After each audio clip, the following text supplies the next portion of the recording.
വിശദമായി. ലോകത്ത് പലയിടങ്ങളിലായി മനുഷ്യരെ കാണാതെയായിരിക്കും. കാരണം എന്നത് ഇപ്പോഴും വ്യക്തമായിട്ടില്ല. പെന്തക്കോസ്ത് വിശ്വാസികൾ യേശുവിന്റെ അടയാളമാണ് ഹൈന്ദവ മതസ്ഥർ ഭൂമിയിലെ പ്രത്യക്ഷതയാണെന്ന് അഭിപ്രായപ്പെടുന്നു. മതാഭിപ്രായങ്ങളെ തുടർന്ന് വ്യക്തമായ നിഗമനത്തിൽ എത്തിച്ചേരാൻ കഴിഞ്ഞിട്ടില്ല. ഇതുമൂലം ജനങ്ങൾ പരിഭ്രാന്തരായി. വിശദ വിവരങ്ങളുമായി സംഭവ സ്ഥലത്തിൽ നിന്നും ഞങ്ങളുടെ റിപ്പോർട്ടർ പ്രേസി ലൈനിലുണ്ട്. ഹലോ പ്രേസി. ഹലോ പ്രേസി. ലൈനിലുണ്ട് പ്രേസി. പ്രേസി, പലയിടങ്ങളിലായി മനുഷ്യരെ കാണാതെ പോയി. കാണാതെ പോയ മനുഷ്യരെ ഇവിടെ കണ്ടുകിട്ടിയതായ അറിയിപ്പ് ലഭിച്ചോ? ഇവിടെ എല്ലാവരും പരിഭ്രാന്തരായിരിക്കുകയാണ്. ഇവിടെ ഇടതുവശം പറയുന്നത് മുഖ്യമന്ത്രിയുടെ കുഴപ്പമാണ്. മുഖ്യമന്ത്രി രാജിവെക്കുന്നതാണ്. പല പല അഭിപ്രായങ്ങളും ഇതുവരെ ഒന്നിനും സ്ഥിരീകരിക്കാൻ കഴിയുന്നില്ല.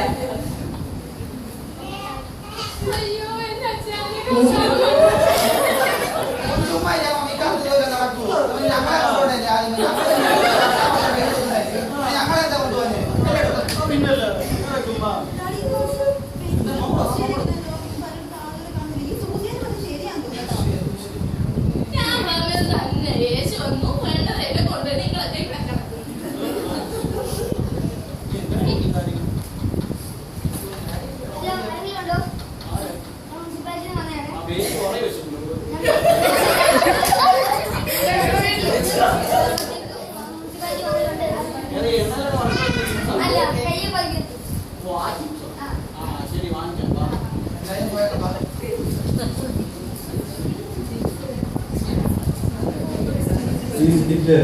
ദൈവങ്ങളായ നമ്മളെല്ലാവരും കണ്ട് എന്ന് വിശ്വസിക്കുന്നു.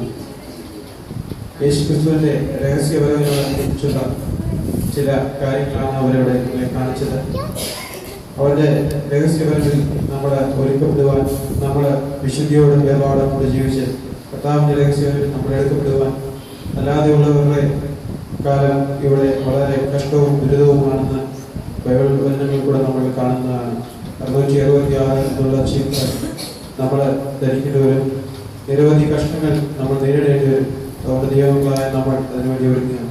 കർത്താവിന്റെ ഗംഭീരനാഥത്തോടും നാഗതോന്ന ശബ്ദത്തോടും ദൈവത്തിന്റെ കാലത്തോടും സുഖത്തിൽ നിന്ന് വരികയും ക്രിസ്തുവിനെ മരിച്ചവരും ദൈവത്തിനെതിർക്കുകയും ഇത് ജീവനോട് ശേഷിക്കുന്ന അവരോട് ഒരുമിച്ച് ആകാശത്തിൽ കർത്താവിനെ എതിരേൽപ്പാൻ ഭയങ്കരപ്പെടും. ഇങ്ങനെ നാം എപ്പോഴും കർത്താവിനോട് വരികയും ഈ വചനങ്ങളെ കൊണ്ട് അന്യോന്യം ആശിച്ചുകൊള്ളും.